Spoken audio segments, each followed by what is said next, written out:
Assalamualaikum warahmatullahi wabarakatuh. Sampurasun. Alhamdulillah syukurillah sahabat-sahabatku yang baik hati dimanapun Anda berada. Ada sebuah video yang wajib kita simak. Apa tujuan seorang Habib ini menyampaikan sesuatu yang tak pernah disampaikan oleh para ulama yang ada di Nusantara. Apakah ini modal mereka, senjata mereka, agar supaya golongan kita semua, khususnya muslimin muslimat di Nusantara, lebih mengagumi kelompok dia? Atau bagaimana? Yang pasti ini sangat jauh sekali menurut saya dengan syariat-syariat Islam yang kita pelajari di pondok pesantren. Kita simak video berikut ini. Novel Al-Gadabrus, yang ceramahnya hanya berisi doktrin dan kedustaan agar umat Islam selalu menyembah-nyembah kepada golongan mereka. Inilah 7 doktrin sesat yang sangat menjijikan Novel Al-Gadabrus kepada umat Islam bangsa Nusantara.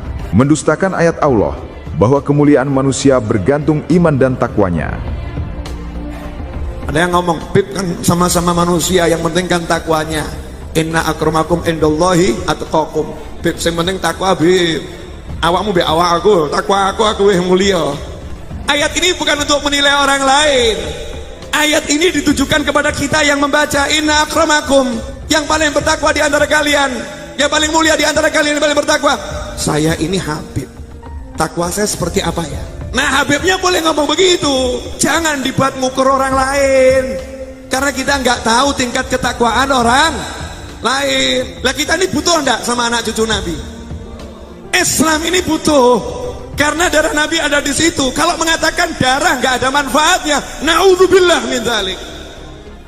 Ini akidah yang bejat kalau sampai mengatakan darahnya Rasul nggak ada manfaatnya kalau perilakunya nggak benar. Kuali biar kepala kita ini kebuka gitu loh. Ya, kebuka. Jadi Habib itu beda memang, tidak nggak sama. Sekarang kan dikembor-kemborkan, podo wae, podo menungsone, sementing takwane. Loh, kalau Habibnya harus ngomong begitu.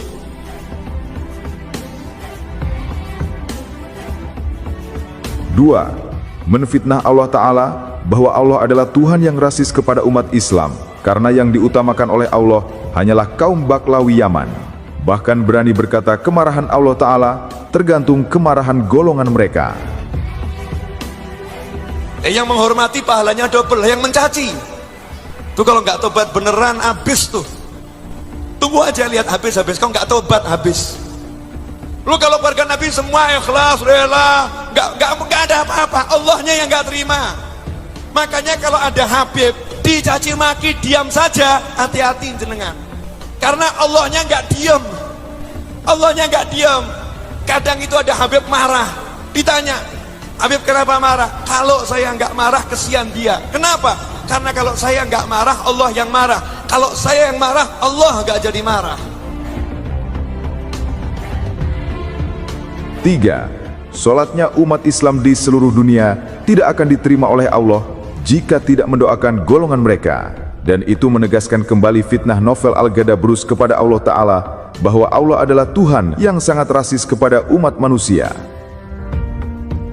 Mohon maaf, ilmu yang satu ini sudah tidak banyak yang nyampaikan. Kalau kiai dulu disampaikan digandeng anaknya, Habib Ambungen, berkah dunia akhirat, cintai Habib. Itu kiai dulu begitu.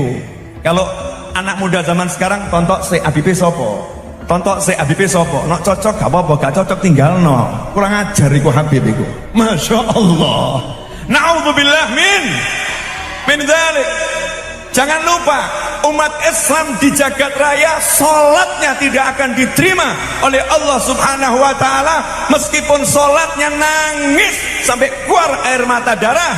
Kalau tidak mau mendoakan Habib, harus mendoakan keluarganya Rasulullah. Kalau tidak mau mendoakan keluarga Rasulullah, sholatnya tidak diterima oleh Allah.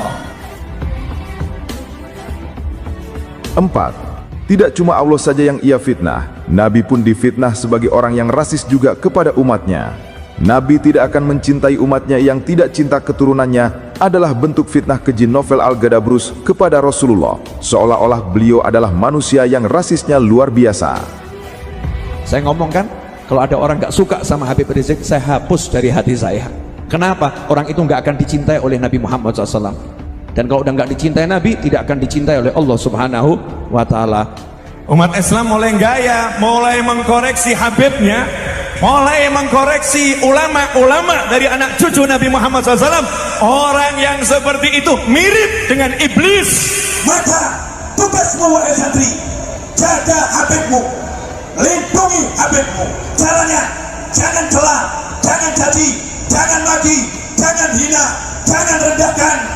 Meskipun wujudnya seperti setan, meskipun wujudnya seperti setan.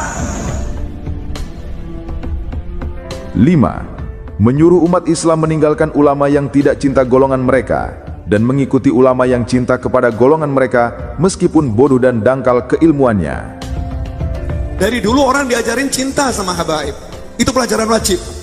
Jadi kalau sekarang ada ustadz, ada ulama ngajarin Anda nggak cinta sama Habib, udah tinggalkan, ganti ustadz yang lain. Banyak ustadz. Agak bodoh nggak apa-apa. Bodoh tapi cinta Habib tuh pinter. Pinter nggak cinta Habib berarti bodoh. Gampang loh. Coba buka sejarah di negeri ini. Siapapun kiainya kalau hormat sama habaib barokah, subhanallah. Dan gak mungkin derajatnya semakin rendah, semakin dimuliakan, semakin disebut-sebut. Ini ilmunya para kiai. Kenapa kiai dulu jadi orang besar? Ya ini ilmunya. Bukan karena ilmu zahirnya, hafal Qur'annya. Iya memang hafal Qur'an, iya memang ahli fikih, tapi bukan itu. Bukan itu yang menyebabkan para kiai jadi orang-orang yang hebat, bukan. Tapi yang satu ini memuliakan Rasulullah, memuliakan keturunan Nabi Muhammad SAW. 6. Menyebarkan dusta bahwa kakek moyang mereka adalah para pejuang kemerdekaan Indonesia, padahal sejarah justru mencatat bahwa kakek moyang mereka adalah antek-antek penjajah Belanda. Nih bangsa ini, bangsa yang saya cintai ini, bangsa yang kakek-kakek saya itu jadi nyawanya melayang di negeri ini demi kemerdekaan. Berapa banyak darah habaib tercecerkan demi merdekanya Indonesia. Baca itu sejarah. Berapa banyak habaib yang mati demi NKRI. Para habaib adalah para pejuang, mereka adalah para pahlawan, mereka orang-orang yang mulia, mereka orang-orang yang gak takut apapun, mereka orang-orang yang gak butuh apapun. Jangan lupakan jasa mereka. Bukan Habib, tidak ada Habib. Cerita Habib ini tidak pernah ada di dalam sejarah, kecuali dulu menjadi Usman Yahya itu menjadi muftinya Belanda yang mengharamkan kita melawan Belanda. Justru itu Habib yang jelas itu tertulis dalam sejarah. Kalau Habib berbisik ke Bung Karno kapan? Dan tidak pernah ada cerita itu. Itu menodai merusak rasa kebanggaan saya bahwa ini perjuangan bangsa Indonesia sendiri. 7. Baklawi Yaman adalah penyebab Allah tidak menurunkan bencana di atas dunia.